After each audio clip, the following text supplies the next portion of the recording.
My name is Bill Cowan. I'd like to introduce you to the Special Operations Education Fund, otherwise known as OPSEC. OPSEC is a group of former Army Special Forces, Navy SEALs, Air Force, Marines, and CIA intelligence professionals.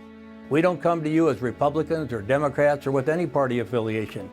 We come to you instead as Americans who care about our country and about our comrades in arms. We're all proud to have served this great country of ours. We believe in protecting Americans' freedom and ideals. We even believe in the old adage, duty, honor, country. And we deal with reality because we've lived it. We don't deal with failed leadership, false promises, and Washington double talk when American lives are at stake. But those are the exact problems that the Select Committee on Benghazi uncovered. I mean, Libya was a different kind of calculation, and we didn't lose a single person. We didn't lose a single person. We didn't lose a single person. Single person, single person, single person. We honor the memories of Ambassador Chris Stevens, Sean Smith, Glenn Darty, and Tyrone Woods. Their families have dealt with the reality of their deaths because of their service to America. And this is the simple story of those men's reality on the ground in Benghazi against the fantasy land of Washington, D.C. President Obama agreed to the NATO intervention in Libya in March of 2011. He ordered a no boots on the ground policy in the NATO intervention. Why were we even in Libya? This administration and Secretary Clinton told us genocide was expected, but genocide never happened. Our intelligence agencies knew that some of the rebels we supported were terrorists. Some were members of the Libyan Islamic Fighting Group.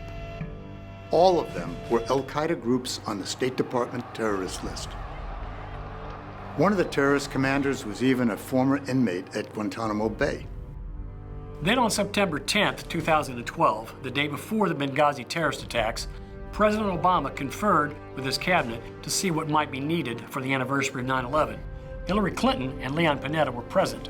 Not a single change was made that might have helped those in the high-risk area of Benghazi. It was sudden, violent, and brutal. It was a terrorist attack. No one could have possibly known how long it would last. Glenn Doherty was in Tripoli. His comrades were under attack. He answered their calls for help and went to the sound of the guns. During a 5 p.m. White House meeting, President Obama ordered Secretary of Defense Leon Panetta to do everything to save the Americans. At 7 p.m. in Washington, Panetta ordered the appropriate staff in the DoD to initiate movement, some 3+ hours after the message came in that there were Americans under fire. At a 7:30 meeting, Hillary Clinton's State Department requested that the Marines go in civilian clothes, no military uniforms, and no weapons, in a war zone where Americans were under fire, because they didn't want to look like an invasion, because we didn't want to offend anybody.